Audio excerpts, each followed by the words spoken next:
All right, here we go. Do we go? I don't know. I don't even know where to go anymore. I'm tired. Oh my goodness! I think you guys are early. I think the sun just got to where it was now, so we don't follow Central or Mountain Time. We follow Indian time. Welcome to the Wrong Indian Podcast. Native Americans of all trades, masters of none. What does that mean? Oh, we have a lot to say. We are not the expert. But we talk to the experts on a variety of issues. I'm Brittany Schulman. Kenrick Escalante. This is the Wrong Indian Podcast.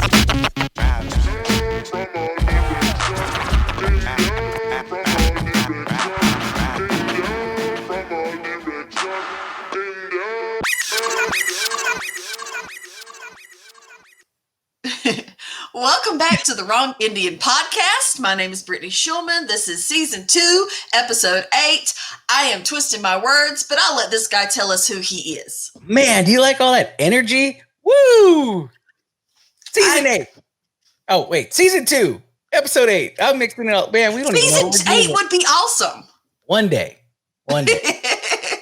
I'm Kenrick Escalante. As I tell you guys every single time you hear us, if you like what you're hearing, subscribe and rate us anywhere you listen to this podcast. May that be Spotify, Apple Podcasts, or if you're like Brittany and you like to watch it on the YouTubes, get over there, click on that red bell and subscribe. Why do we ask you? Because one, this is how we're building our community, and this is how we're trying to trick the algorithm so that other people can find us. We just want more Wrong Indians to be Wrong Indians with us. And so thank you so much. Everyone who has subscribed, everyone who has clicked the bell, everyone who's written comments. We appreciate every single one. And you know what? Another big shout out again. We did this a couple weeks back, but it came up again.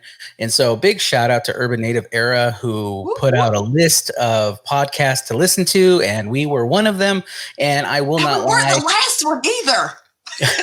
Well, we were right in the middle. We were like in the meat section of the sandwich. We're in the good section. So yeah, I was really impressed. That we weren't at the bottom of the list because it could have been alphabetical order. Could have been wrong. Yeah, and that we made a list. We've made a couple of lists because there was another one put out by Red House Series, and I may be getting that wrong, but I'll correct it. They also put out a list of podcasts. We made that list. Absolutely. And thank you, because we know that it's working. We are seeing that our community is growing. And if you're new to the podcast, welcome. And thank you for subscribing and following. So we're actually not doing our first segment in our first segment. We have a new segment. Mixing it up, man. Mixing it up a little bit. Actually, we're just going to catch up with each other. It's been a while, and you may have noticed this didn't come out on Monday because we're actually recording on Monday, so hopefully it'll be dropping a little later this week. But just wanted to check in. How was your Thanksgiving, Kenrick?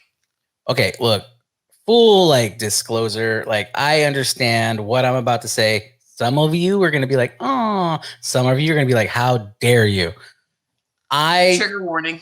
Total trigger warning. I mean, my family and I decided to hop on a plane and go home for Thanksgiving. And yeah, during this COVID time, that's a really hard decision to make. And, we decided that we're responsible enough to not be the irresponsible ones in regards to the travel. So we did everything we could to make sure that we had no contact with people. We were covered up. I think I was in saran wrap at one point. Oh my gosh. I can't believe that. Did you have at least a hole over on the side? A whole straw through the nose. But no, it was great. We ended up getting back home. And like I said, we were being very responsible. So it wasn't like we had big old banners out. Hey guys, we're back home. Let's all have a big old party or something. No, it was very quiet. We went and my wife got to be around her family for a little bit, and I got to go see my dad, and I saw my daughters, and it was really good. Thanksgiving. What can you complain about other than the genocide and murder? But there is that. But the food was good. The family was good. I got to eat my tacos, all the Mexican food. I think there was a ghost pepper incident too. Oh my God, you watched that? Oh, geez. Of course I did. Y'all should Okay. go check out KJ Escalante on the. He don't put his here, but go check it out. Oh, it's hilarious. So we're at dinner. Yeah, actually, so this is how it works. So we had Thanksgiving, and then the very next day is my wife's birthday, and so we went out and got her favorite tacos that she likes. Not only does she like, that's where we got married, folks. That's a whole nother story. These folks are classy. They live in a cemetery. They have their weddings at taco stands. Taco truck, ma'am. I'm sorry, a taco truck. It is a mobile wedding venue. It had wheels. We're classy. I loved it. Okay. So anyway, we get the tacos from our favorite spot, and then so we're eating, we're having a good time, and then my wife mentions to me, "Hey, we have peppers. You should try." And me and a couple others in our family were like, "Yeah, of course." She didn't tell me that they were Carolina Reapers. Oh yeah, that's right. Considered one of, if not the hottest pepper, I think. The hottest pepper in the world. Keep in mind, you would think I would have the common sense. They were dehydrated peppers. Okay, so in my head, I'm thinking, oh, that's not bad. What was that? A peanut? Like, come on. So we pop them in instantly. It was like you must have like cracked open like the mummy came out. Like the mummy came out. Like literally, I felt daggers down my throat. I start coughing because it's all powder, so I'm dying, but I'm still chewing it because, I'm not a quitter. So I'm just dying, but I don't quit. No, I'm crying. My mouth is getting it felt like stabbing. Like it was just horrible. So anyway, I swallowed it by the time I was done. That's good to know. You're a swallower. Absolutely. Yeah. I'm classy. What did I say? I told you. Come on. The truck has to have wheels. There has to be a cemetery, and Kenrick swallows. Where did this conversation go? You know what? Sometimes I don't even know. Anyway, yeah, I swallowed the Reaper, and it was the worst. It was the worst. It just so happened that we also bought Mexican popsicles, so they were very creamy and full of ice cream and stuff. And so I was downing it as I was eating it. I was like, I need dairy, but I hate milk, so I won't drink it. Everyone else was like, we need to drink milk. We need to drink milk. And I was like, I ain't doing that, but I will eat this popsicle. And I ate the popsicle. And it was horrible, but not as horrible as the next day.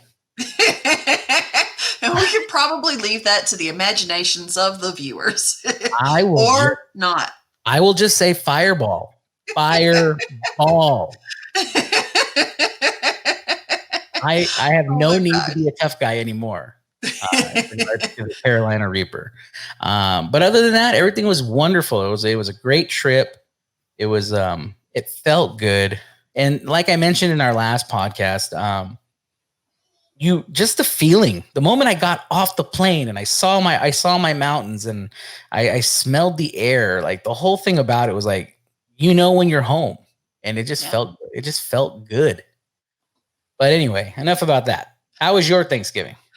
Or I should say Thanksgiving part deux. It was.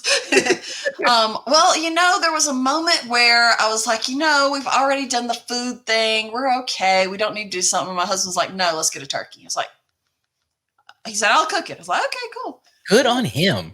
Yeah. Well, we got the turkey. He cooked it. It was amazing. His very first turkey was delicious. And I made stuffing, and we had sweet potatoes, mashed potato. We had a whole spread. It's just 4 of us, and 2 of them are pint size. So we ate Thanksgiving all weekend, and it was great, and it was amazing and wonderful, and just kind of hung around the house and really just enjoyed each other.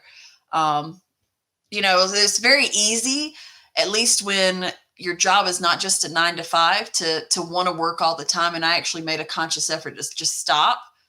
You don't have to do anything, just be here. So I was just here, and it was great. You know what? I agree with you 100%. It was Wednesday, the day before Thanksgiving. I literally cut myself off from everything, and it felt great. Yeah. Even though every day was packed and we were doing something nonstop, it was great. Hey, by the way, what is that you're drinking out of there? Well, let me just let you know, sir, speaking of ventures and things to do, we have Native Humor is Something Else mug. I'm trying to make sure that once I find the camera, let it get. Wait, so hold on. I know I'm very bad at this. You got a mug? I'm very bad at the YouTube. But what one of the things my husband decided to do was to help support all of these ventures that we're doing, the Wrong NDN Podcast, Misadventures Podcast, the blog, the Good Relatives Book Club, all the things. What don't you do? I know, right? I sleep. That's what I don't. I don't sleep. So we have these very, very cute, very adorable 10-ounce ceramic mugs. They're really nice. And as soon as I figure out where there we go. And nope. So we're selling them. They're on the website, brittanyshulman.com/merch. It's part of I like to call the Something Else collection. Nice. So the whole phrase came off of YouTube. I mean, not YouTube. It came off of CNN. And I literally wrote that phrase on like 6 different people's web pages as they were web pages, Facebook's, Instagram, wherever they were putting Twitter, wherever they were putting the memes. I was just, Native Humor is something else. And it just was hilarious to me. So one thing we love is drinking coffee, tea, whatever it is you want to drink. So we've got these on sale, and listeners of the podcast can get a 20% off discount by using the promo code Wrong Indian. That's the word wrong, the letters NDN, and all proceeds from that will come straight back to the podcast to help support all the things that we're doing here. So if you're interested in getting a pair of mugs, a single mug, blue, red, blue, whatever it is. I feel very QVC right now, but I love I saw them. I love them. I love everything about them. So I'm just happy to share this with you guys. So get them while supplies last. It's a very limited supply. I'm actually looking at it. We're looking at it right now. Oh, it looks in the corner. So any of you who are like me and we're not YouTubers, we just like listening to a podcast. Or you want to go on our social media, we will post a photo of the mug, and go out there, use our promo code Wrong Indian, and get yourself a awesome mug that represents 2020 in regards to Indian country, which is Native Humor is something else. Something else, man. We've always known that, though, right? We've always known. I tell you what, I've enjoyed that whole exercise. That is something else. I mean, we have truly proven that you can't do anything to hurt us anymore. I mean, what else could you possibly do? So, yeah, we just make fun of everything. But what we don't, that's my favorite trauma response: humor. That's it, right? Oh, okay. I'm not laughing because this is funny. I'm laughing because I'm traumatized. Oh my God. Yeah, my favorite trauma response. Well, another true story is our amazing sponsor at Magic Spoon. We talk about them all the time. We've talked about them all throughout season 2. While on average, Americans eat about 100 bowls of cereal a year. And this year's almost wrapped up. So all those 100 bowls have almost been eaten. But I don't believe it. I believe there has to be more, because why? The holiday season's here. So I couldn't imagine all that sugar. And you know who that's going to? It's going to the majority of our kids. So we always suggest use Magic Spoon. Why? Because Magic Spoon is everything of your childhood and all that nostalgia, but without the guilt. I mean, it is completely grain-free, gluten-free, low carb, high protein, and 0 grams of sugar. I mean, it's just something to snack on and not feel bad about it. Like for me, like when it comes to cereal, I'm not really a milk and cereal guy. I grew up putting cereal in a cup and eating it like a snack. So this is definitely something that you can eat without like a toddler. Oh my gosh. Like my kids. With my little hand. Just let me put it in my cup. That's it. Oh my God. Come on. Go ahead, please continue. I'm sorry. No, you nailed it. I mean, I'm not mad at you, ma'am. I mean, I am definitely a toddler when it comes to cereal. But like Brittany's mentioned for the past couple of weeks, the really cool thing right now is that Magic Spoon has their holiday cereal right now. So right now you can actually get cinnamon, apple cinnamon, and salted caramel and cocoa. Which are all that we've got them here, and my toddlers love. They specifically, we're out of the cinnamon because they were like, that's the one right there, Mom. That's it. We want that one. So if you're like me, who eats cereal with Brittany's kids and they like to eat up out of a little cup, make sure you get yourself some Magic Spoon. You can order it at magicspoon.com. Get yourself some free shipping, by using the Wrong NDN Podcast promo code. That is Wrong NDN Podcast. Get yourself some free shipping. Serve your husband or boyfriend who eats like a toddler. Give him some Magic Spoon, just like I do. And big thanks to our sponsor, Magic Spoon.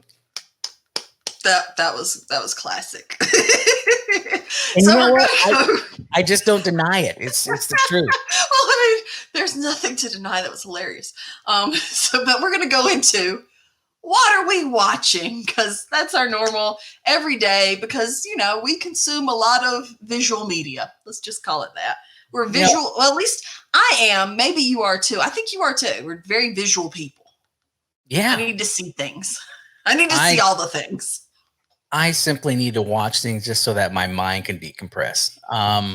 Right now, what I've been talking about for the past couple of weeks, I've been watching Mandalorian every Friday off of Disney Plus, and it's just getting better and better. And it's actually funny. I've been looking because I've been like a total nerd. I'm going on the internet and like reading people's responses and things about the show. And what gets me annoyed is like some people just don't understand when you make a show that it's written like in a pattern, because that's the way it's supposed to be. Like there's like a sequence of events that are supposed to take place to make an episode. And so like the biggest thing like people are complaining about is the idea that like, oh, we're sick and tired of the Mandalorian because every episode's the same thing. He walks in, needs help, but he can't get the help until he helps somebody else in a quest. So every episode's a quest. Yeah, that's called a show formula. Yeah.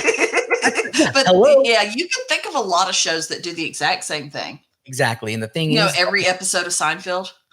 Right? So here's the deal. Like the whole season, the journey is the adventure. The journey is the story. So yeah, it's going to look the same every episode, except you're just going to get a new character and a new fun adventure. That's the whole point. Did you not watch Lord of the Rings? That's basically the formula. Anyway, so this week was the big one. This was the one. This is the one that they titled The Jedi. This is the one I've been talking about for weeks. This is the one I've been waiting for. Spoiler warning if you haven't watched it. Look at me. I'm remembering now, Brittany. Very good. Make sure our folks know. Well, again, these are for the you people of the world, because the me people were like, tell me more, because I haven't seen this episode yet. Well, I'm behind. All I'm going to tell you, because I won't get into like the full detail, but I am going to give the big drop, which is it's called The Jedi for a reason, because the character, the Mandalorian, and the young little Yoda sees is Ahsoka Tano. We finally see a live action Ahsoka Tano, and she is amazing. She was played by Rosario Dawson. I love her. Oh my God. I mean, me and my boy were literally like, our noses were on the screen watching this happen. And it was so good. I thought the episode was perfect. Don't get me wrong. I mean, there's always flaws in anything, but I thought this was well done. I thought it gave us a lot of backstory that we needed, especially with the child, which is Baby Yoda. I heard the child has a name now. They revealed the name, and I won't get that deep into it. If you want to know the child's name, go watch Mandalorian. But yes, he has a name. We all know that he's about 50 years old, and we finally realize where he came from and basically why. Is it a love child? Is it a love child? Please tell me it's the love child. I don't know. Okay, we didn't get to that deep. Jeez. Oh, okay. I mean, No, the people want to know. I'm just here asking for the people.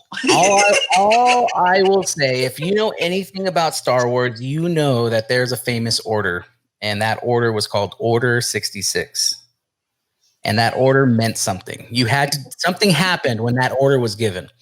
So let's just say he survived that. And it was so good. So good. The other thing that I watched this week during Thanksgiving the weekend was Mike Tyson versus Roy Jones. Why are you watching senior citizens hit each other? Because I'm a senior citizen, ma'am, and I want to feel good. You do not have elder status. You barely have uncle status right now. We just established you're a toddler, but go ahead. I'm a proud uncle, by the way. Proud uncle. Look, man, Mike Tyson, Roy Jones. I mean, I grew up loving them, watching Mike Tyson just destroy people, watching him bite Evander Holyfield's ear. You know, we've seen him through like his biggest highlights to his very worst, you know, from him being knocked out and from him going to jail, you know, him coming out of jail. And, you know, I just like where Mike Tyson as a human being, where he's at in his life, because he's in a place where he has nothing but acceptance and he is who he is. And that's it. Like he literally says, he's like, look, man, I'm not boxing for a belt. I'm not boxing so that my you know, the history of me is going to be like put in stone. You know, like I smoke weed. I smoke weed because it keeps me calm. You know, it helps my depression, and boxing is something that's just in my life that gives me fire inside. Like it gives him a purpose, you know? And so it's, you know, there's one thing where you see an athlete where they're doing something because they feel like they have unfinished business. Where in this scenario, it was like, he doesn't have anything. He's fine. I mean, it wasn't a money grab. I mean, he has a very wealthy business as a marijuana owner. You know, he has fields in California. He's fine. It wasn't a money grab for him at all. In fact, you know, the purse that he's giving it directly to a charity. So, you know, if anything, he was helping other people. Like, I can't speak for Roy Jones. You know, obviously, maybe he took that money for the money reasons, which is fine. But the other people who fought in the undercard, you know, they were all fighting probably for the money. And, you know, for Mike Tyson, who created this event, that's pretty good on him. So, you know, regardless of how it turned out, and, you know, did they look slow, or, you know, did it just look like two elders fighting at a bar? I don't know. But I mean, you haven't seen elder bar fights? I sure have. That's why I said it. I mean, or, you know, or if you're at the gathering, you know, around the fire, and all of a sudden you see two aunties go at it. Oh, man. Oh, my gosh. That's both the worst and the best. But, yeah, no, I mean, I thought the fights were great. You know, what was really funny is just my husband's office. I've reclaimed this space, so now I'm back in this office. He's moved his to the garage, which he likes. He's got all his things. You know, he's got all the room, the tables where at the height he liked it. It's the whole thing. So he got the fight, and then he took his phone, called his dad up, and had his dad watching the fight with him. So it was a really nice bonding experience for them, even though they were far away. So I actually have it's not in here, but one of those tripod things for phones. That's what he had. He had it all rigged up, and they were just sitting there watching, laughing, drinking. I was like, I need to take a picture of this. This is the best. That is a pure representation of COVID during 2020. He was being safe. Yeah, well, also they're in Minnesota, so that's a real big difference. You know, the last thing I'll mention, and I definitely want to know what you've been watching. The last thing I've been watching is just TikTok. You know, I find right before I go to bed, I like to watch TikTok on my phone. And what I'm really loving is native TikTok. I think it's really taking off, and I'm just really happy to see all these content creators. But more importantly, like, I'm loving all the non-natives who are showing a lot of love for native TikTok. In fact, they're even like defending them, because, you know, there's some haters out there, like everything. And there's people out there hating on native TikTok, you know, trying the nerve, as if we don't know this. we have been there. People are trying to correct them on history. Oh my gosh. Yeah, like who would have thought, right? No, as if we don't thunk it. Like we don't know what we're talking about. What? Oh George Washington was a good guy. The Pilgrims were nice, all that good stuff. So yeah, like I really am loving the non-natives who are like taking this opportunity to be educated and being like, no, you're wrong. And what these content creators are telling you is the truth. And it's their experiences. You can't tell somebody that their experience is wrong. You know what I mean? So yeah, I dig it. I really do. But other than all that, what have you been watching? I have been a fan of the series Supernatural for years. I mean, it was probably season 6 or 7 before my mom got into it. She got into it and then she got me into it. And I have loved it. I love Dean. I love Sam. I love Castiel. It was really cool. It was super cool. I loved how they would have these storylines that would change and shift. And then they got to a point it was like, well, year 10, what do we do now? And things would be really crazy, or they would go back to, because they started off very formula, a Monster of the Week kind of series. That's kind of where that's their origins. And then it became the Apocalypse, and then it was the Leviathan. So it finally came back on, and Netflix released half the season, and I watched it. I was like, that can't be the end. That can't be the end. That's not the last. Then they released the rest of the season. What I truly, truly appreciate about Supernatural is that it was 20 episodes. Episode 19 tied up that season with a pretty little bow. It's like, this is it. Great. Episode 20 was the prologue for the fans. It's what happens after. And I will not go into spoilers because I know people are not like me who are like, yes, tell me all. I will say this, the very end. I mean, you're pushing me to give all the Mandalorian dirt. That's because I like to know. You don't care about Supernatural, so you don't care. But the very last end, it was the two main characters who Jensen Ackles, I never know his name, and Jared Polidexky, I don't know his name either. But they actually just look at the fans and say, we just want to thank you. You're the reason we've done this for 15 years. You're the reason this show's been on that long. Because, a lot of shows don't make it that long, especially a lot of drama. Not a lot of dramas like that make it that long. And they just did this huge thank you with all the cast, all the crew. It was beautiful. And they have they have the, oh gosh, I forget. It's Carry On My Wayward Son, that rock song. Yeah. Yeah. That's been their through line. So like at the end of their last episode of every season, they would do a whole thing with that song. So that was kind of the last goodbye. It was beautiful. It was wonderful. I was so happy. I was still sad, but I was so happy. It was like, if something has to end, it should end this nicely. So they broke the fourth wall. Yes, the last few minutes of the episode, once they concluded everything, they're just like, we just want to tell you thank you. That's cool. That's that was very cool.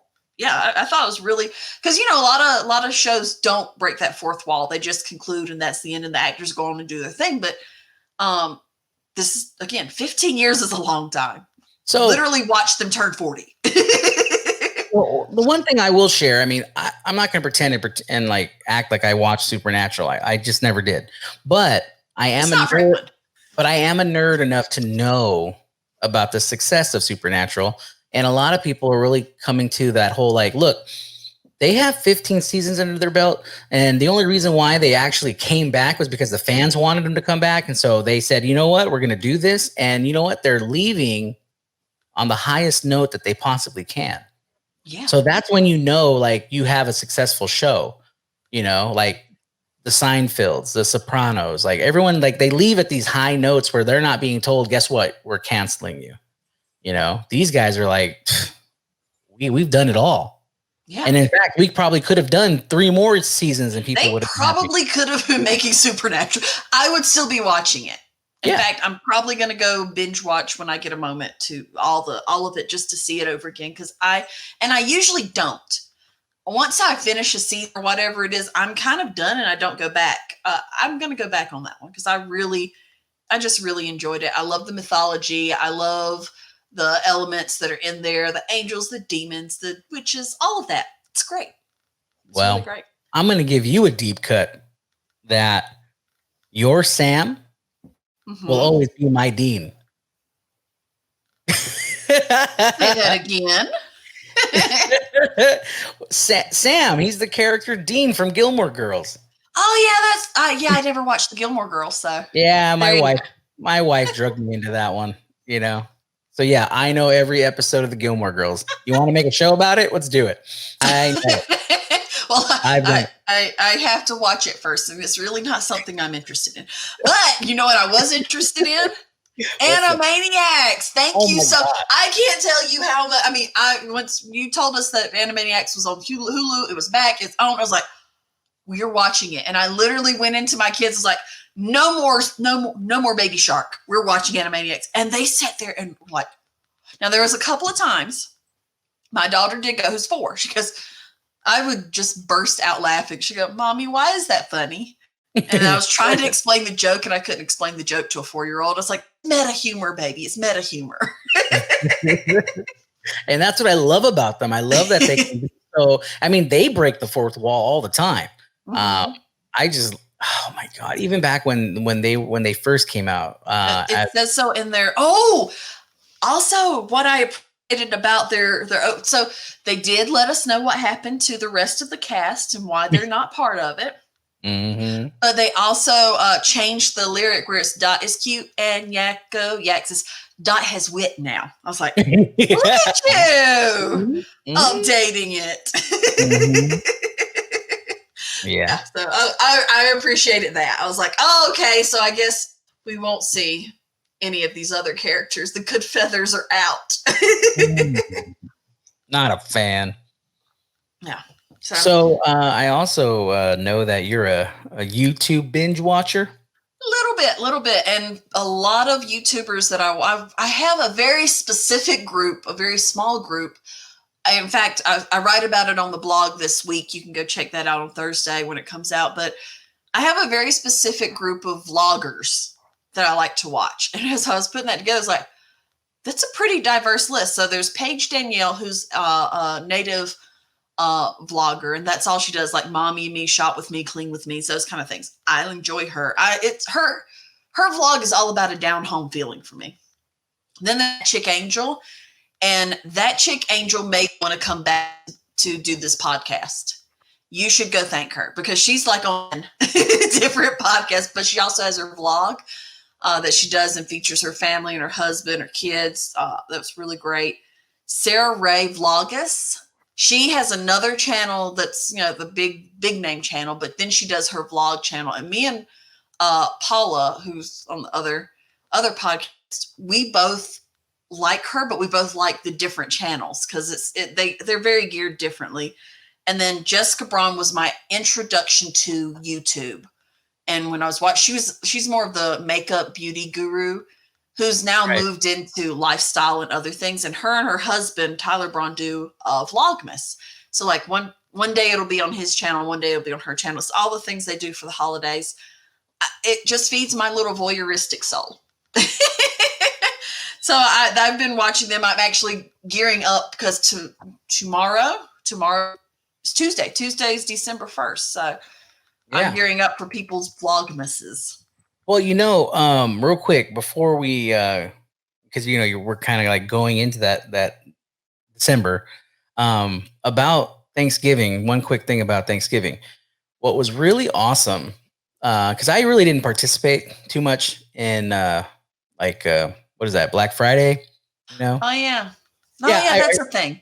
Yeah, it's a thing. Yeah. So like, I really didn't participate too much, but what I did participate in, and I loved it, was that we were sharing all the interviews that we did with small native businesses that were giving out Black Friday specials.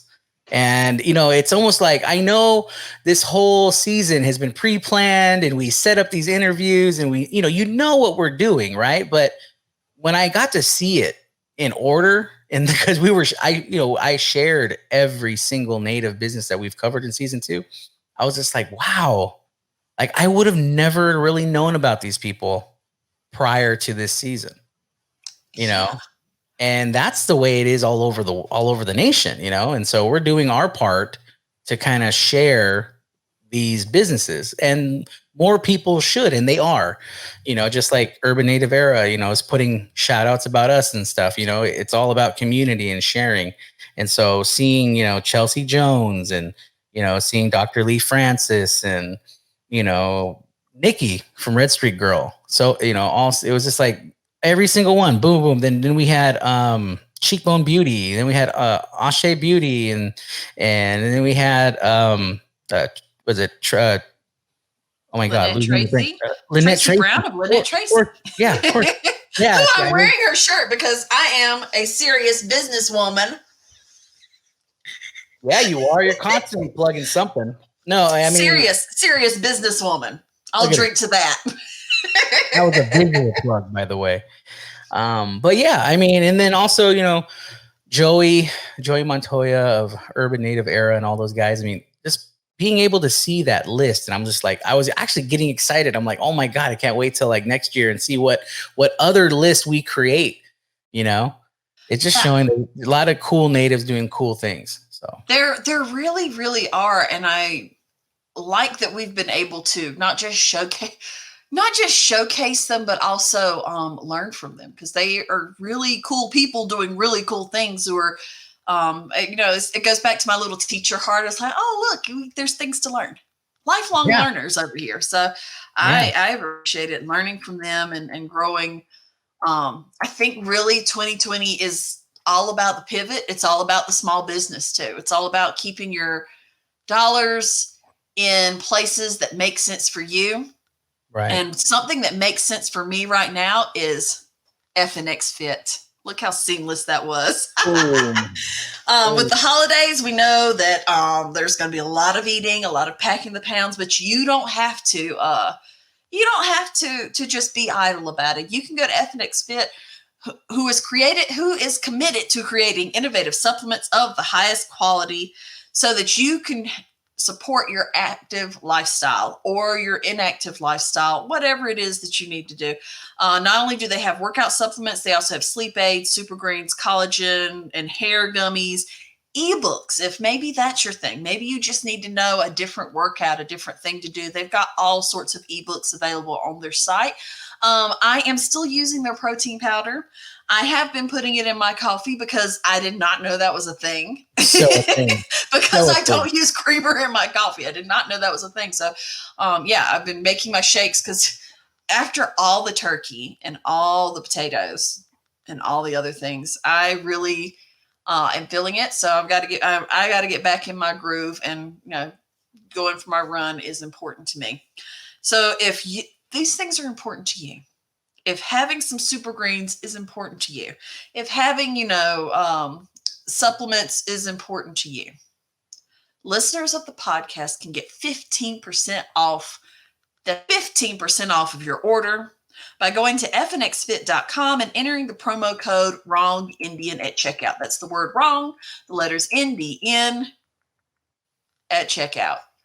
And as I said that, I don't think we said the promo code in the last one, or maybe you did, and I just completely blocked it out. But either way, thank you, FNX Fit, for being a partner, and supporting our partners supports us. So, you know, if these are your things, go get your things for a discount. So if you're keeping track, that's FNX Fit. If you want some good supplements, use the promo code Wrong Indian. Now, if you're interested in some good, healthy cereal, that's our folks at magicspoon.com. You can use the Wrong Indian Podcast promo code. That is Wrong Indian Podcast, and get yourself some free shipping.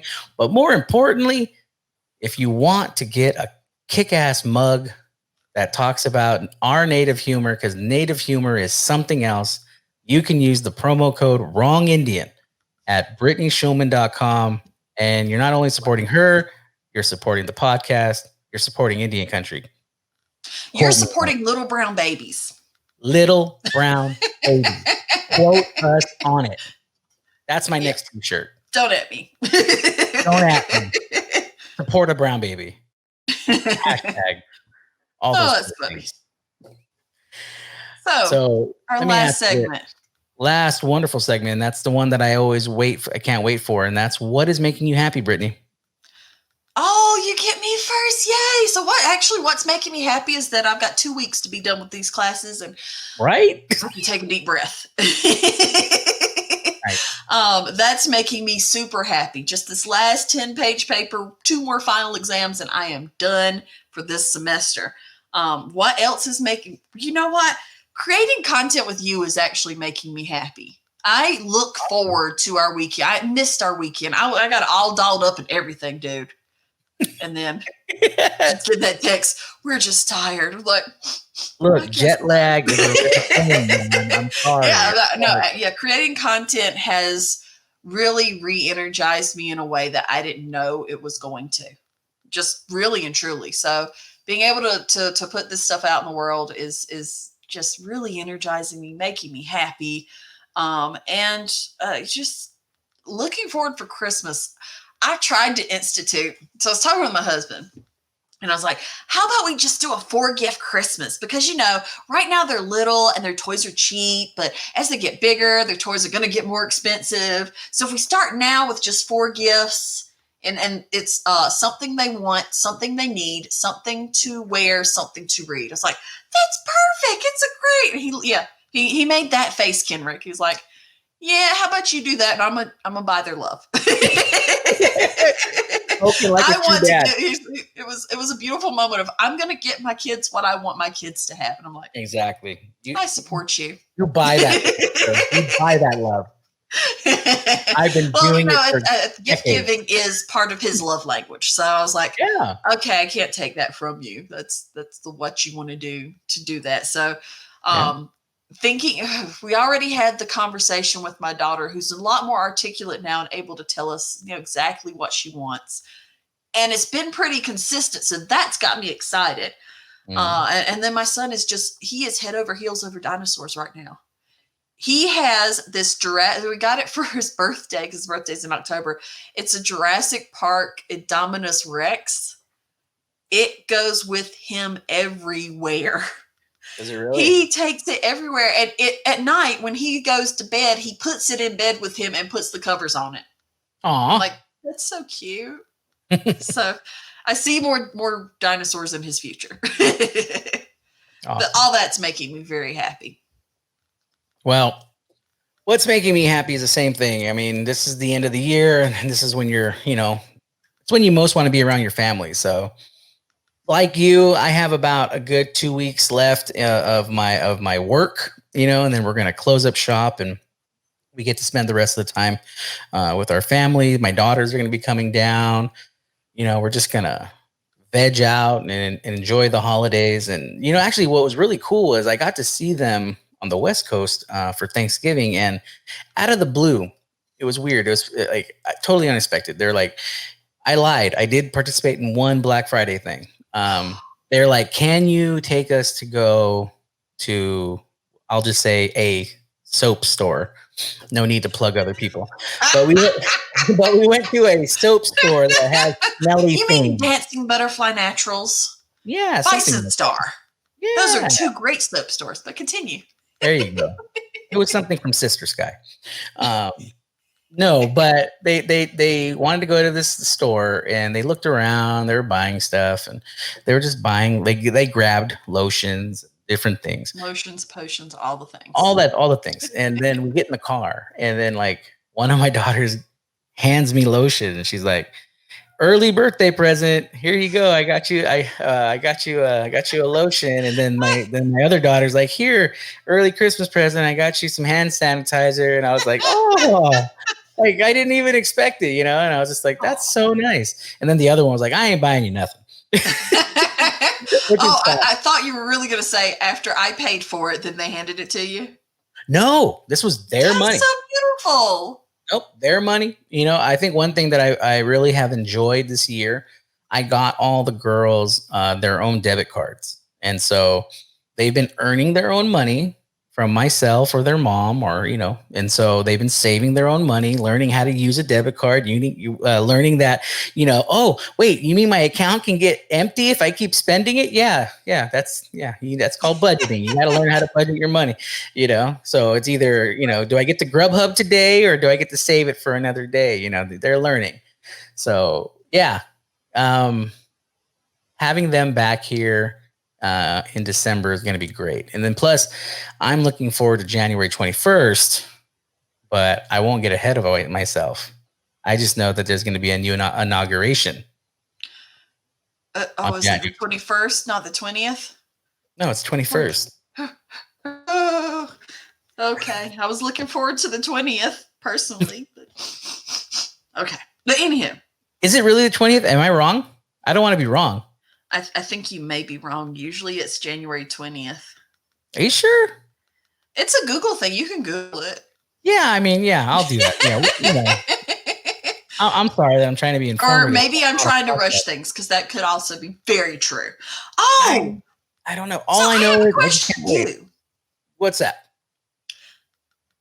We'll talk about that later, maybe next episode. But right now, I do want to share what else is making me happy is native comedians. You were talking about native TikTok. There are a lot of really good native comedians, and we got to interview one of my friends right here in Albuquerque, Corey Herrera, and I am super excited. It's one of the funniest interviews we've ever done.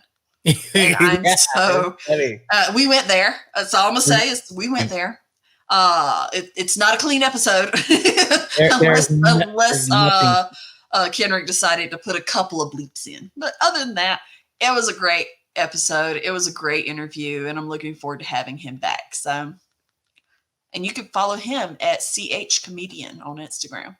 I'm telling you, it was just so good. And you're going to love this next segment with Corey Herrera. I mean, yeah, there's some F-bombs. I mean, look, I think if I would have put like a beep on it, it just would take it away. It would take away the fun that we had. And this guy was just so fun to talk to.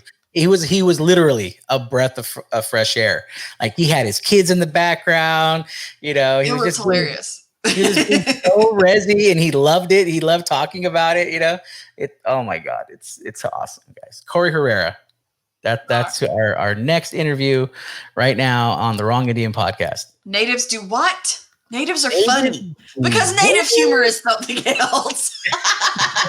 And with that, friends, have a good night, good day, good whatever it is. Bye. All of it. Morning. I mean, it's noon somewhere. Coits Kamadum Ventiv. Welcome back to another segment of the Wrong NDN Podcast. I'm Kenrick Escalante. And I'm Brittany Schulman. We'd like to welcome you to our series, Natives Do What?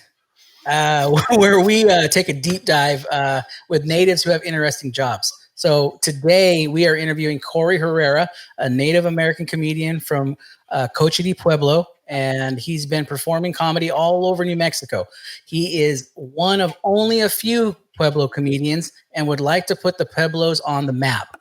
He was featured in the Cloud Top Comedy Festival as a part of the Future Comedy Showcase, and he was the only Native American comedian accepted and was chosen out of 140 different applicants across the United States. His comedy tends to focus on everything being Native, having many grandmas, being married, being a dad, and whatever bothers him that day, which is usually politics. So, Corey, welcome to the show. How are you? What's up? I'm good. How are you?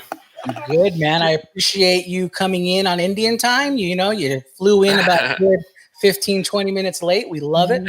With coffee. I mean, that's the kicker for me. It's like, not only am I late, but I also went to Starbucks. Yeah. I think you guys are early. I think the sun just got to where it was now. So, we don't follow Central or Mountain Time. We follow Indian time. We're always on time. Just kidding. So before we get started into the interview, we actually just want to play a little game. It's called This or That, just to help us know you better, just to really understand how it makes Corey tick. So the first question, speaking of tick, is TikTok or Snapchat? I guess TikTok. Just because the cranberry juice dude, he's sick. Oh, we totally were talking about Dogface last week. He is hilarious. He's all bad, dude. I love his stuff. Okay, so, transitioning into a week. So last week we talked about him. This week, Ocean Spray gave him a truck. Dude, that's the most rezzed out gif ever, Right? Like, let's give this Indian dude a free truck with lots of cranberry juice. It's like, thanks, bro. How about give us some stock in the company or something, Right? A portion of the proceeds that, a scholarship for my kid or something, right? Yeah, it'd be just amazing if that truck didn't run, Or if it only went backwards. It only went backwards, yeah. They should give him like a truck full of wood or something, real rezzed out, dude. Or give him the tools and be like, go chop your own wood, What they should have done was just got a broken down truck and put it on his lawn. That's what they should have done. All bad, dude. Yeah, for real. Oh, so my next one is living single or friends? Single. Living single? I want to live with friends. Friends are animals, dude. You have to deal with a bunch of BS with them, They're eating your Lucky Charms, drinking out of the carton of milk. And Kenrick and Brittany are different ages. Because Living Single was a show and Friends was a show. Oh, was it a show? It's funny. I was totally like digging on your answer, like, oh, okay, I get it. And then I was like, oh, wait, it was shows. That's right. Yeah. No, they're both really white shows, so I don't really care about either of them. It's like Friends. It's like, we don't have those problems. Oh my God, Ross. You don't know if you and Monica are off and on porting. It's like, dude, there's people who don't have freaking water, and you're worried about this bullshit here, Hate Friends, dude. It's the dumbest, whiniest show ever. Only person I like is Chandler and Joey, but Chandler is really annoying, Yeah. He has that one shtick, that one go-to joke, which is like, him being annoyed at something. Yeah. It's gross. Along that same line, next question is a smelly roommate or a loud roommate during the pandemic? I would go with a loud roommate if she's a female, because I can deal with that. That's fine with me. If it's a loud roommate and it's a guy, I don't know. It's just a little bit more annoying. You know what I mean? Yeah. But I don't know. I guess women have a higher octave, Actually, I would just say no. I would say no roommates. I'm gonna just throw that one in there. I like being alone. All right. How about using sandpaper as toilet paper or hot sauce as eye drops? And bear in mind, this is the Hatch green chili hot sauce. I feel like the sandpaper toilet paper, isn't that what they use at Walmart when you need the bathroom there? So I guess I'm more used to that. Dude, like they have it's not even a ply. It's like 1/4 of a ply, dude. It's ridiculous. I go with sandpaper. Because honestly, it would help with scratching. Crave that itch a little bit more.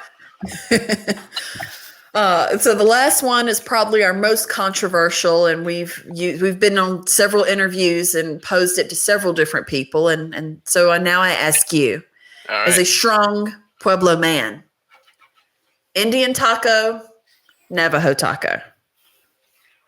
Indian taco.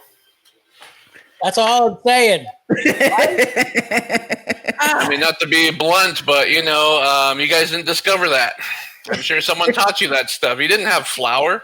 That's not traditional. We had freaking corn, So you can't claim that. Just because you discovered it doesn't mean you get to claim it, Don't go Columbusing stuff. Is it Columbusing or Navajoing now? Uh-oh. Oh, it's a little of both, not to get political. I get to argument with Navajo comedians a lot.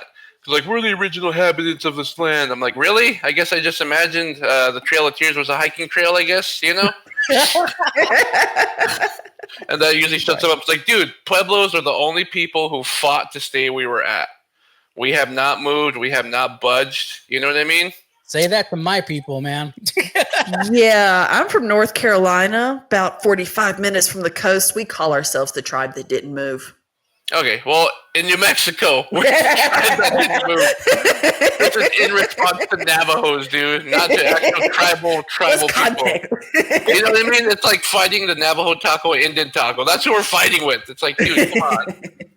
Here we are starting tribal wars on the Wrong Indian Podcast. It's like it's just like Indian politics, right? No facts, just a bunch of baseless claims. Oh, that's what I hear you guys do. It's like, well, where'd you hear that? It was one of my great-great-grandpa. He told me that. I was like, well, what happened?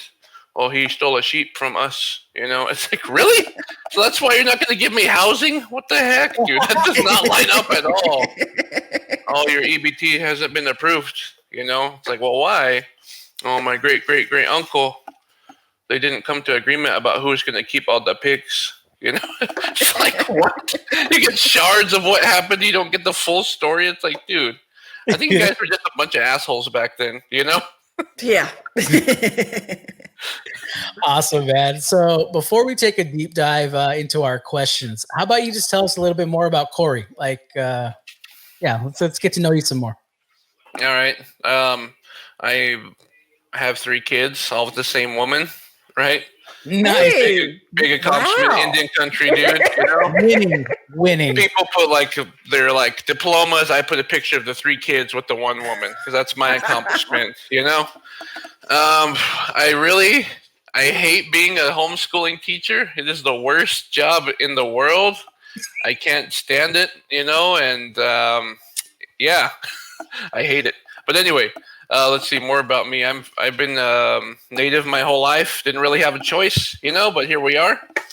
I beat about like 3 or 4 million. I guess they beat my brother or sisters, you know. So I guess I was a really good swimmer. I had to kind of think about that joke. Which I was just thinking about. It's like, how come people can't swim? Because you literally started your life out doing that, right? You beat out like 4 million people to get where you're at by freaking swimming, you know. I don't know. That was just a random shower thought tonight or earlier this morning. Let's see. I've had anxiety my whole life. I feel like most natives do. You know, like we always get the same things. Like if you don't learn your language, if you don't learn your culture, everything is going to die, you know. It's like, Grandpa, I'm just trying to eat my Fruit Loops, you know. Can we just chill? Like, can we space this out for the rest of my life? Oh, my God. But I just became my grandpa now. I'm that guy. You just became a grandpa? No, he does have kids old enough to he could be a grandpa, but crazy.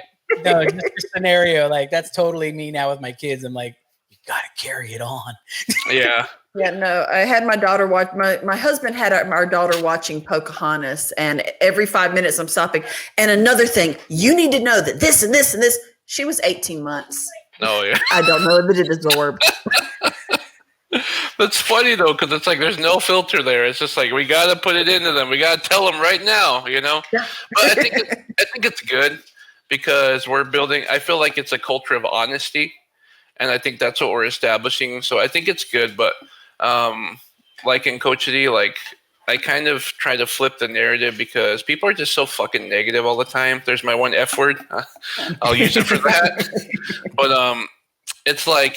They're always like, oh, we're losing. We only have 50% people who speak the language. Dude, it's like freaking 2020. You know, we're still here and we still speak the language. It's freaking awesome. We're not going anywhere anytime soon, you know? I just think the way that we could do a lot better in terms of how we discuss our tradition and culture. And that's what the beauty is about comedy. I can make fun of stuff and just be real about shit, you know? And I think that's something we all experience in our life. You know, some comedians ask me how I get used to being heckled. It's like, dude, when you're born native, you're already being heckled. You know, you're already a disappointment. Like, oh, you call that a nose? No hair. What's wrong with this baby? Put him back in. He's not done yet. You know, already born. And to think they could have swallowed. I mean, that's just it. Whoa. Hey, man, they could have. It's not very kosher, though. You know. She's a lady, so. I don't know. I feel like it's a lot harder of a job for women, and it's not really fair. I don't know.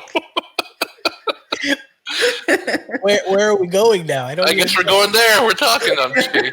Back to me. So I've been Pueblo my whole life. I'm also part Navajo as well. So I got my foot in both camps. You know, well, everyone is now. You know, like all the Pueblos tasted the forbidden fruit. You know, now we can't get that taste out of the mouth since we're talking about it. No, Is like it sheep? hey, all that mutton grease.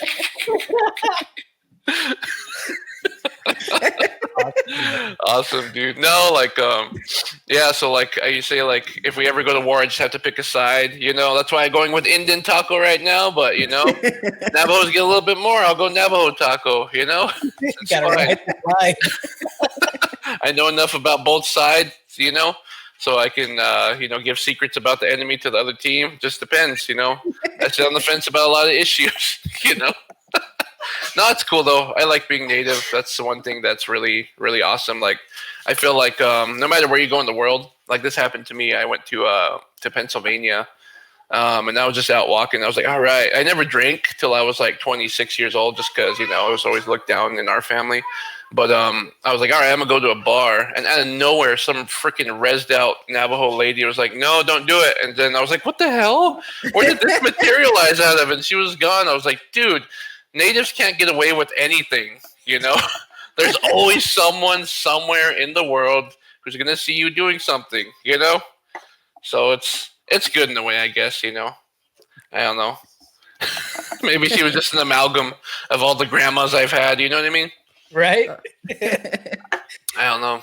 But, you know, it's, so you talked a little bit about my comedy career. So, like, about that Future Comedy Showcase, one thing a lot of people don't know is when I got that, I only just started doing comedy 4 months before that. Like, so haven't even been doing it for a year. And I did a show at the Culture Center, and I wrote my 5 minutes like 10 or 20 times to get the wording perfect, and then I crushed that show. And that was my first 5 minute set that was solid, and I sent that into the Cloud Top. And then I waited a few months, and they told me that I got the gig. So I got to open for Fortune Femster. Feimster. I always mess up her last name. I don't know how she says it. White people are really weird about how you say their names, you know. But yeah. So I got to perform for that. And one thing I did not know, and this is my son here. Say hi. Hi. Hi. Hi. He's watching Ninja Turtles. All bad. Nice. That's one thing that's sick about having kids. It's like you get to watch all your favorite shows again, you know, and people don't think you're weird at all. It's not weird in the toy section. Yeah, dude. Hopefully I'll get there. My kids are 4 and 1. So I'm showing it to them, but you know.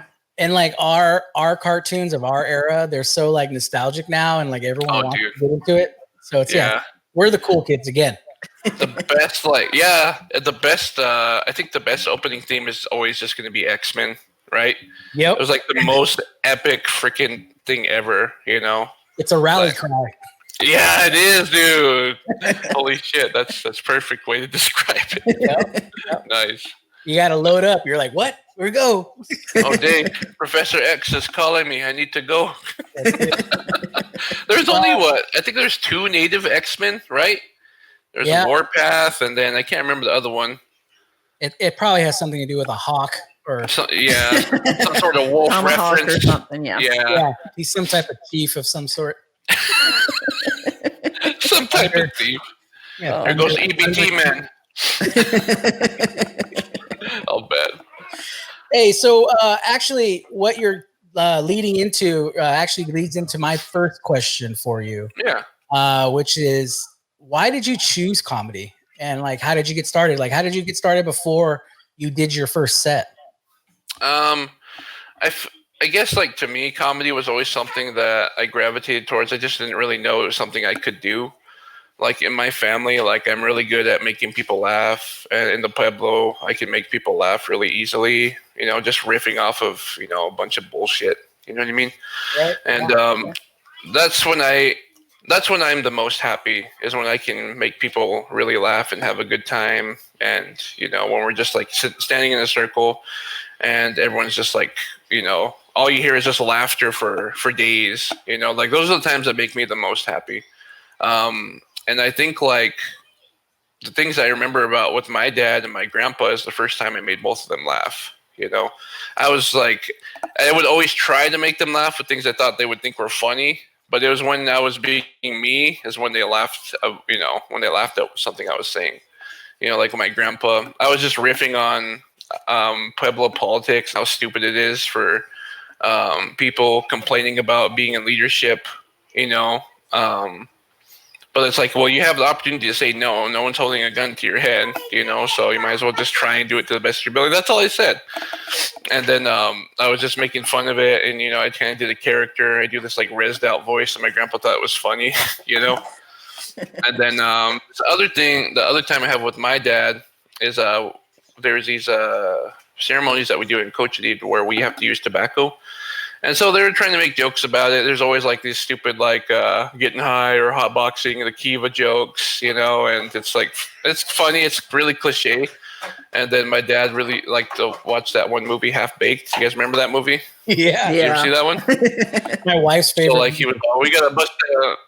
Yeah, he was telling everyone, he was like, we got to bust out Billy Bob Thornton. And no one really laughed. I was like, no, Dad. I was like, this is a sacred place here. We need to bust out Wesley Pipes. And like, he lost it. Oh my gosh. Yeah, I was shocked that I made him laugh that hard because he was like really stoic all the time. So I was like, oh, okay, nice. But I kind of like to push myself and get out of my comfort zone. So like in 2018, I quit my job and started a business, and I was doing that for like the full year. And basically just doing grant writing and contract work, and was doing all right at it. And then the next thing I thought, I was like, well, what should I do like to push myself out of my comfort zone again?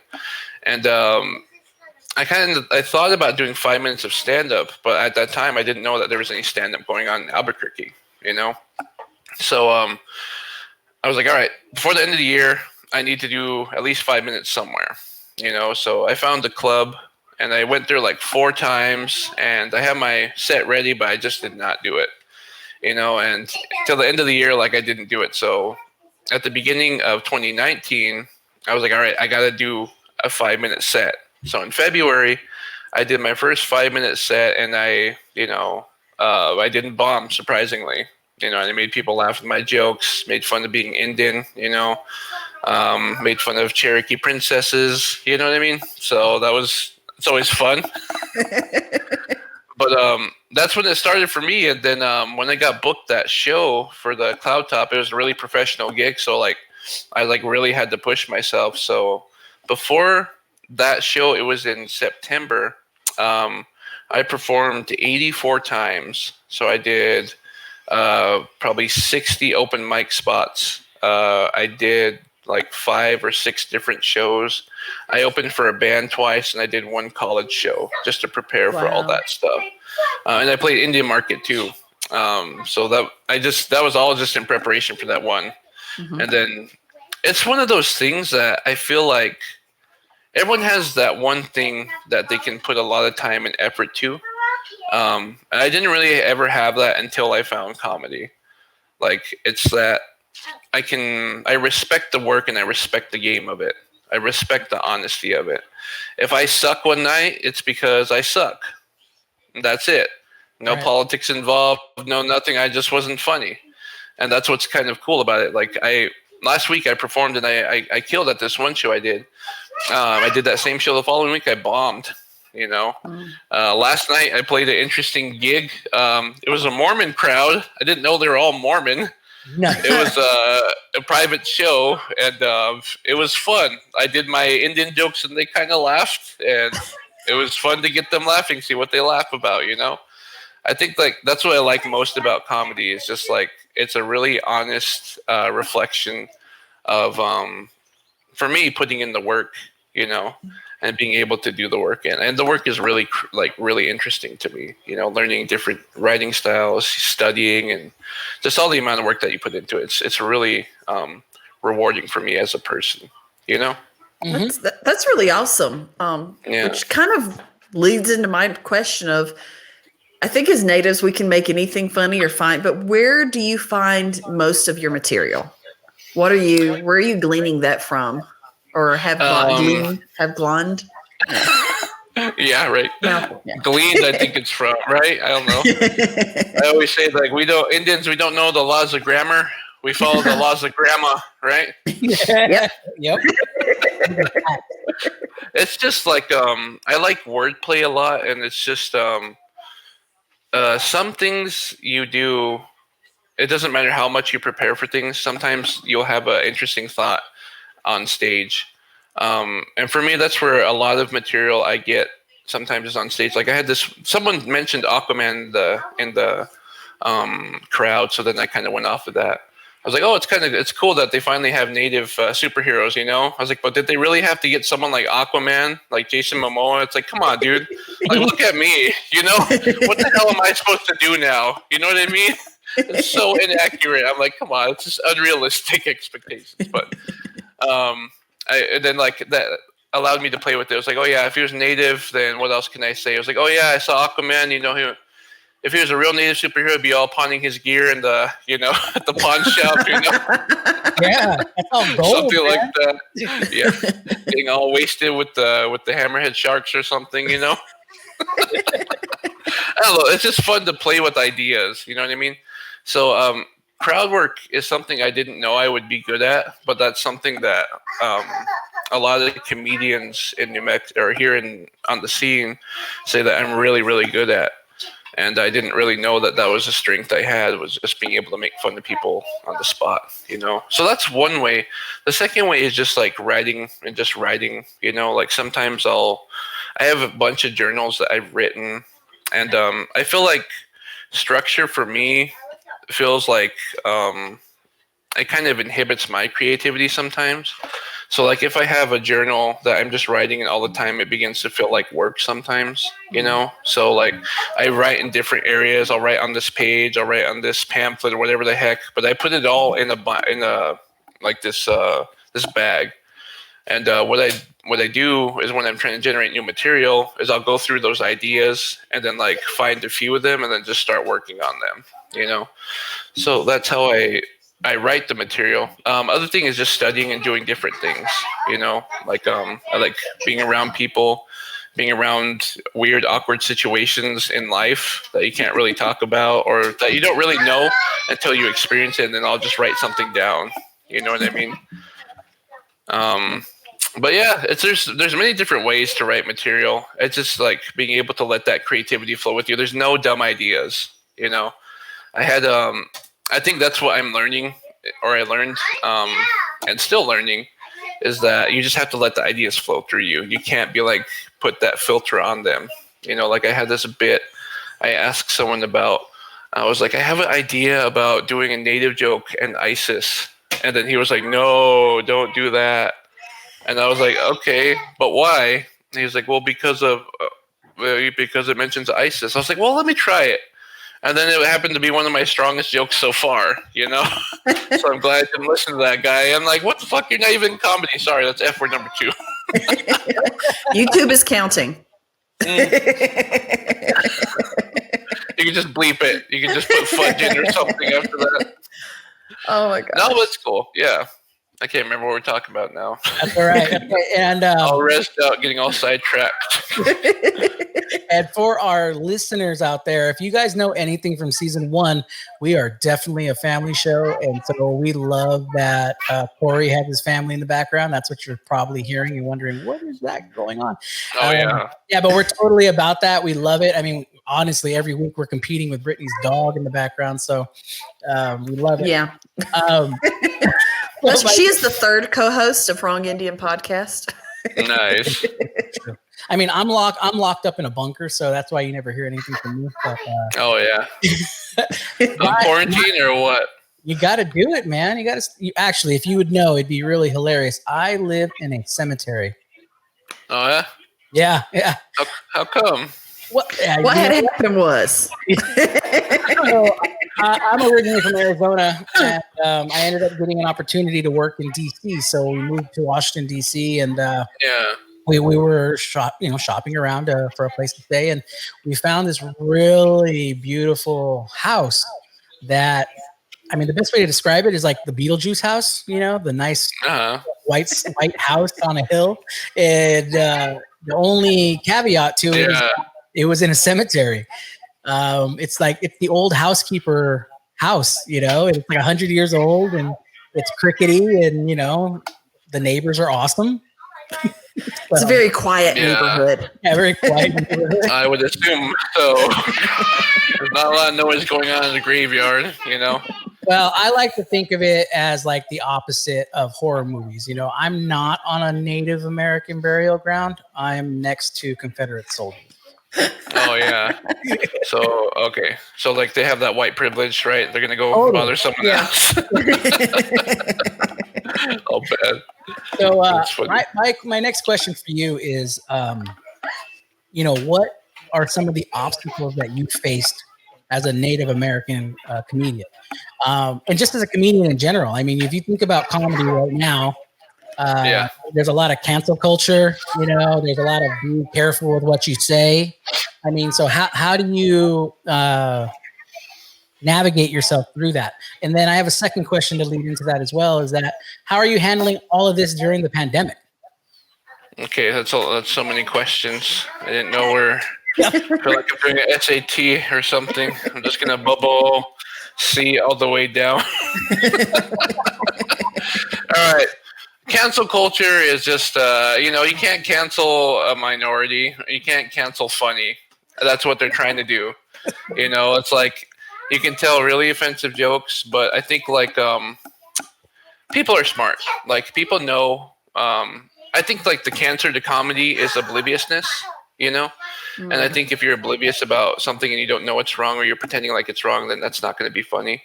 But the rule generally in comedy is you can joke about really anything, but the funny really has to outweigh the offensive, like by tenfold. You can joke about anything, but it has to be extremely, extremely funny. And a lot of times you don't really get that. And I see the error is that all these woke people, dude, so trigger happy. I think all these woke people just need to take a nap or something. You know what I mean? It's like they're just trying to be like, it's like, dude, just because you discovered something doesn't make it more important. You piece of shit. Like we've been fighting for this stuff for like how many years, dude? Calm the fuck down. Sorry again, but it bugs me so much, dude. Like people trying to lecture me. Are you aware that there's fracking on the Indian reservation? It's like, yeah, it's in my backyard, dude. That's why like my kids grow. How many years? Yeah, a natural flow. That's why I can't grow a beard or mustache. Just kidding. No, it's. I don't think it's. Again, I think it's fake news. Oh my gosh, that was so good. You were on YouTube, the face and everything. That was kind of creepy. Yeah, really fake news. Yeah, I think like it's a little over amplified, and I like how my favorite comedian Bill Burr puts it. Is like it's just lazy journalism. You know what I mean? A lot of people just find something. He's like, you could joke about this, this, and this, but when it gets to something you care about, all of a sudden it's not jokes, it's statements. And I really feel that. Usually if I'm confronted with it on stage, I'll deal with it on stage. And the general rule is like, if you want to heckle me in the club while I'm performing. If you have something to say it to me then and there.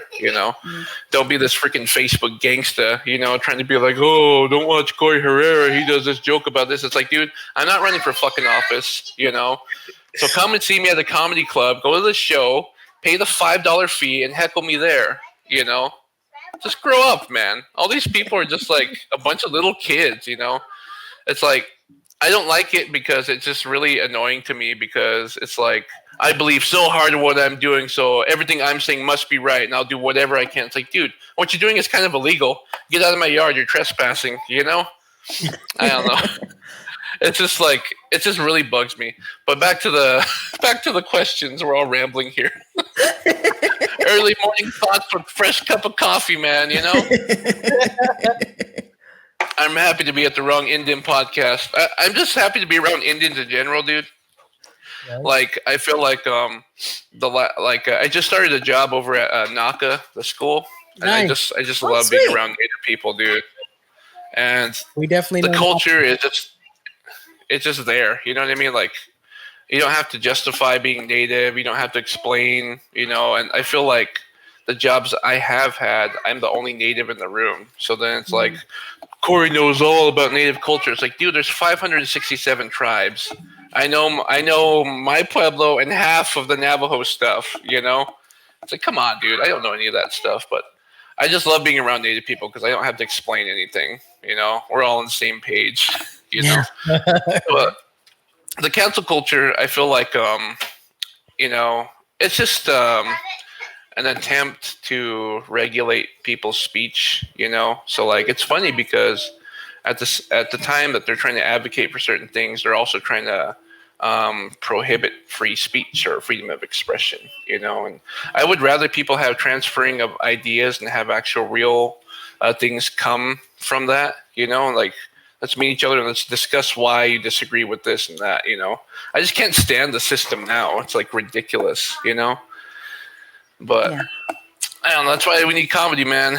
I don't think it's that bad. I think like all the hacky comedians will try and joke about edgy stuff, Like I usually like to roast a bunch of people because it's usually the same weird white dude trying to talk about all this weird offensive stuff, So I'm like, oh, how original, a white guy who doesn't care about other people's culture, But I just like comedy because I can be honest. I can roast people. I can make fun of them. If they suck, I can tell them they suck and get a laugh out of it, right. And it's cool. I don't think it's going to really have an effect. But I think the other thing to do, like if there's people who are not, do not know anything about comedy, if a joke does not land, or if it's like, let's say the joke is offensive, the intent isn't to be offensive. It's usually to try to figure out the wording.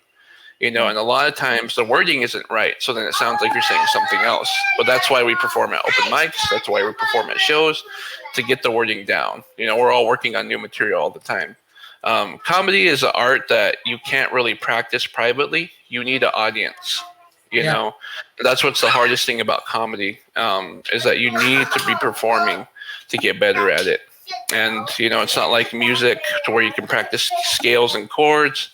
You actually need to be in the scene and do it, So how have you been handling, because I'm in Albuquerque too, and we know we've had complete shutdowns of everything and extended periods of time here where, so how are you handling that as a comedian and working out new material, and are there open mic nights still? There's one. I do Thursdays every Thursday at 8 at this place called Red Velvet Underground, and then we have a show on Saturday. So I've been able to do 2, but when before the shutdown, I was doing like 5 a night or 5 every week. So like there's multiple places that we can hit, but it's just trying to adjust. I've done a few open mics on Zoom, so that's been okay.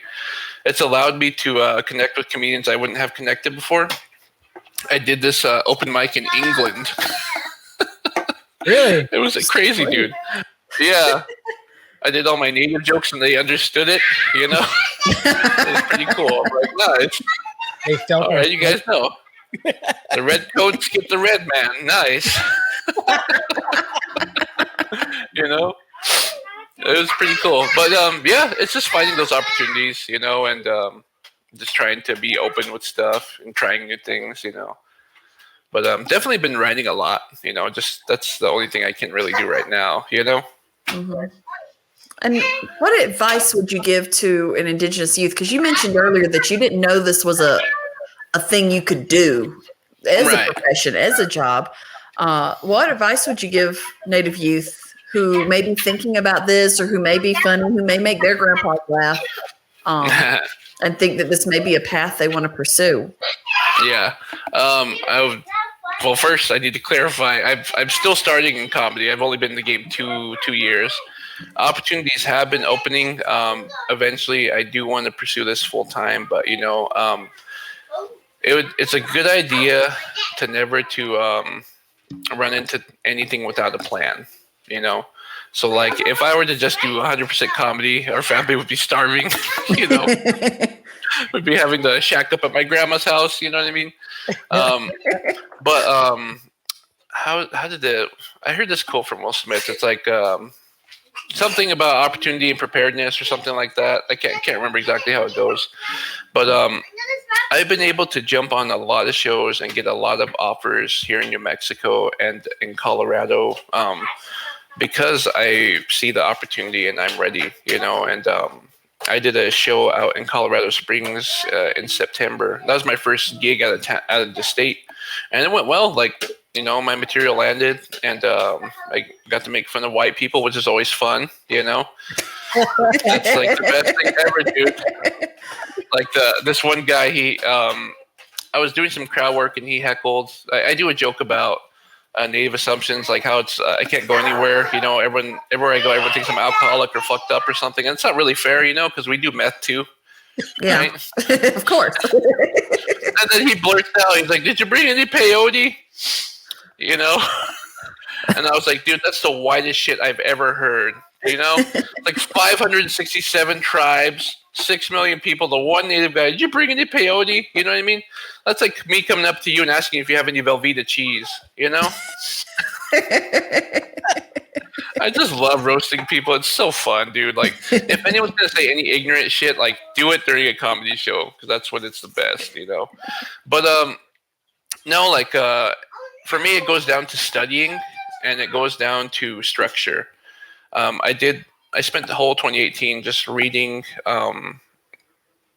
studying comedy a lot. And studying comedy, you learn that there's different ways to write jokes. There's different ways to deliver. Like, all of it's down to a science. You know, like, there's a specific timing in between jokes. If you want to be professional, it has to be like 15 seconds. You have to have a laugh every 15 seconds, you know? That's the stuff that, you know, that you don't really learn or no one really teaches you that you have to learn. But I always try to be helpful to people. And I think that's why I get a lot of, I have a lot of friends and buddies in the comedy scene who are starting out because I am helpful. I'll give them honest critiques, but I'll also, like, you know, I'll hang out with them. I'll be buddies with them. The comedy scene, when I came onto it, is just really weird, a weird environment, you know, because, like, these are people. There's just a random group of people. It's like people are waiting for EBT if they got together and were trying to hang out or something, you know? It's just like, not just natives, it's just like a bunch of different people. It's like an interesting mix of individuals. Some people who should not be out in public, you know? Some people who have a checkered past, and some people who are native, are just trying to do jokes, you know? So it's a really interesting mix of people. But, yeah, it's just like, just study comedy. Look at, if you want to do comedy, look at who your favorite comedians are, then pick out maybe 5 of your favorite jokes from them and really just write it down and learn what makes it funny, because there's a structure there, you know. Awesome. And hit me up, you know. I'll help make you funny. Corey, man, look, I mean, it's been a blast talking to you. I mean, I really haven't laughed this much in an episode. It's awesome. Nice. It's really awesome. Before we let you go, though, share with our listeners, man, where can they find you? I mean, obviously you're in New Mexico, but how can they find you on social media, and maybe they want to connect with you and learn more about comedy? Sounds good. So on Facebook, you can find me at Corey Herrera. It's Corey with the K, KOREYHERERA. On Instagram, my handle is CH Comedian. And those are really the only 2 I have, you know. But yeah, hit me up, man. If you want to do a show, awesome. I'll do a show for you. I'll perform for your grandma, you know. I'll make her laugh, you know. You know, honestly, before we, and this might be a reach, but before we do let you go, I have one request. I would love to hear one of those controversial jokes that you were talking about. Oh, yeah? Oh, no, folks. Here we go. All right. So, like, okay, you asked for it. Okay. Let's see. So, I just had this friend, like, everyone is always talking about porn, you know, and I'm not really into porn myself, you know. Not because it's wrong. We just don't have internet on the res yet, you know. You gotta find an uncle with a stash, you know what I mean? Another thing, too, is, like, there is natives in porn, but I would never watch it. You know what I mean? Because we're probably related to them. You know what I mean? Indian country's so small. You just be looking, it's like, oh, look, there's Cheryl. I guess she didn't go back for her master's. She's all into BBC right now, you know? Yeah. Oh my gosh. I think I know Cheryl. Poor thing. Poor thing. Poor Cheryl. What's she doing in some man's house? It's all dirty. Look at the floor. It's the first thing we recognize. Who didn't do the laundry? No, that's what I have for you. Okay, so thank you again. We will also put his handle and everything down on the show notes below. It was awesome talking to you. I mean, thanks for having me, man. Thanks, Corey. You have a good one, boss. All right, you too. We'll catch you guys.